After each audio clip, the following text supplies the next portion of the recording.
1,00,000 మంది శివభక్తులతో కలిసి మహారుద్రాక్ష పూజలో పాల్గొనండి. వెంటనే కాల్ చేసి మీ పేరును నమోదు చేసుకోండి.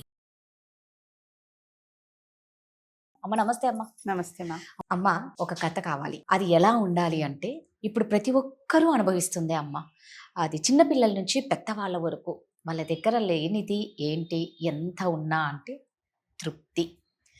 ఇంకా కావాలి ఇంకా కావాలి అన్న ఆశ ఎక్కువైపోయింది. ఉండాల్సింది ఉన్నా కూడా అందు ఎవరు సాటిస్ఫై అవ్వట్లేదు. భగవంతుడు మనకి ఇంత ఇచ్చాడు, వాళ్ళతో పోల్చుకొని అని మనం చెప్పుకుంటాం.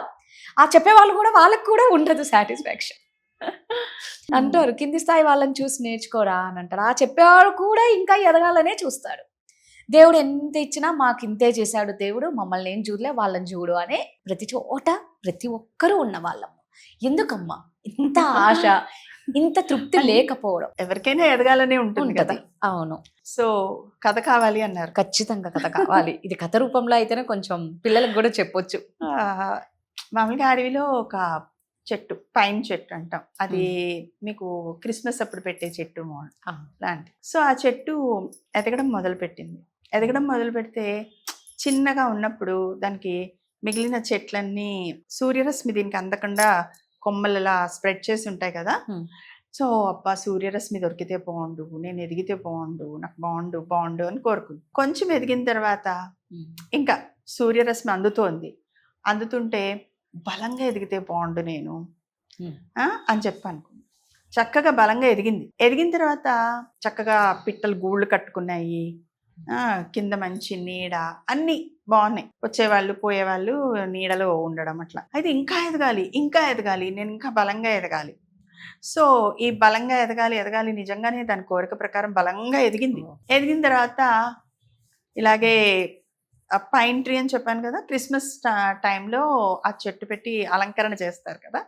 నేను ఇంకా బాగుండాలని కోరుకుంది కదా. చక్కగా ఎవరో వచ్చారు, ఆ చెట్టు కట్ చేశారు, పట్టుకెళ్ళి ఇంట్లో పెట్టుకున్నారు. దానికి చాలా అలంకరణలు చేస్తారు. వాళ్ళు ఆర్నమెంట్స్ అనే చెప్తారు వాటిని. సో ఆ చెట్టు కింద గిఫ్ట్లు పెడతారు, అందరినీ పిలుచుకుంటారు, వాటికి గిఫ్ట్ చేస్తారు, లైట్లు పెడతారు. సో చాలా ఇంకా చెట్టు ఆనందం అనమాట. ఎదిగాను కదా, నేను ఇంకా బాగున్నాను కదా, ఎంత బాగున్నాను అని చెప్పి అనుకుంది. పండగ అయిపోయింది. చెట్టుని తీసుకెళ్ళి మూల పడేశారు. ఆ మూల ఎలా ఉంది చెప్పండి? వెలుతురు లేదు, గాలి లేదు. ఇన్ని రోజులు ఎలా ఉంది? ఎవరు ఆ పిట్టలు వచ్చి సందడి చేసేవి, ఎవరైనా వచ్చి నీడలో కూర్చునేవారు. సో ఏమీ లేవు. నేను ఎదగాలి, ఇంకా ఏదో కావాలి అని చెప్పి అనుకుని అలా మూల పడి ఉన్న తర్వాత తీసుకెళ్ళి దాన్ని శుభ్రంగా కట్ చేసి వంట చెరుపుకి వాడుకున్నారు. సో ఆలోచించడం అనేది రావట్లేదు మనకి. ఎంతుంటే తృప్తి. పరిగెత్తుదాం. మీకు అవేర్నెస్ మోటివేషన్ క్లాసెస్లో చెప్తుంటారు ఒక కథ. ఒక అతనికి నువ్వు ఎంత దూరం వెళ్తే సాయంత్రం వరకు ఆ భూమి అంతా నీకు ఇస్తానని చెప్తారు. విన్నారు కదా కదా. సో ఇంకొంచెం నీరు తాగలేదు, తిండి తినలేదు, ఏమీ చేయలేదు, ఎండ పోనీ సగం దాకా వెళ్తే అంటే వాడి ఆలోచన హాఫ్ వెళ్తే చాలు అక్కడి వరకు అనుకోలేదు. నేను వెనక్కి తిరిగి రావాలనే కండిషన్ ఉందనుకోలేదు. వెళ్ళిపోతానులే అనుకున్నాడు. మొదలు పెట్టినప్పుడు చక్క తిన్నాడు, తాగాడు, అన్నీ చేసి మంచిగా ఉన్నాడు.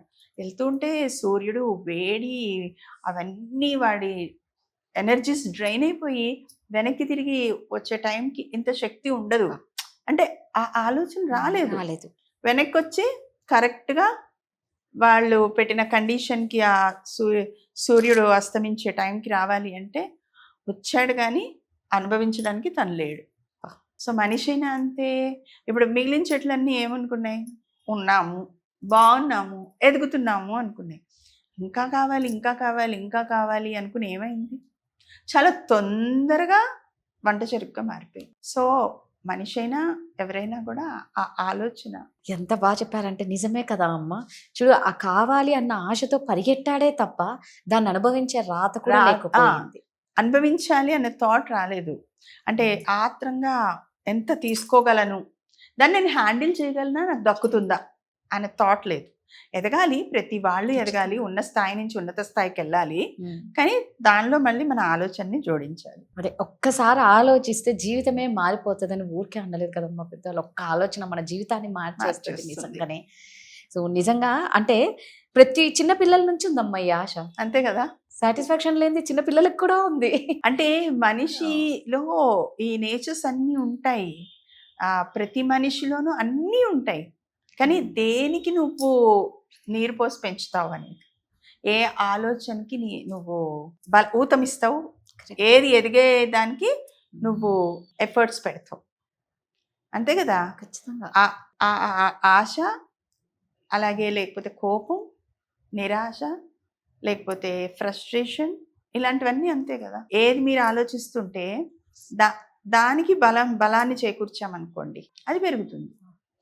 అందరికీ అన్నీ ఉంటాయి, ఎందుకు ఒక్కొక్కరిలో ఒక్కొక్క నేచర్ ఎక్కువ ఉంటుంది, ఆ నేచర్ని మీరు పెంచి పోషిస్తున్నారు. అందుకే అమ్మా నిజంగా చిన్నప్పటి నుంచి పిల్లలకి ఇలాంటి కథలు చెప్పాలి, చాలా అవసరం. ఇవాళ కథ అంటే ఎవరికి పెద్దగా ఎక్కదు, చెప్పాలన్న తపన ఎవరికి ఉండట్లేదు, ఎందుకంటే విజువలైజేషన్ అయిపోయింది అంతా, పిల్లలు విజువలైజేషన్లోకి వెళ్ళిపోతున్నారు.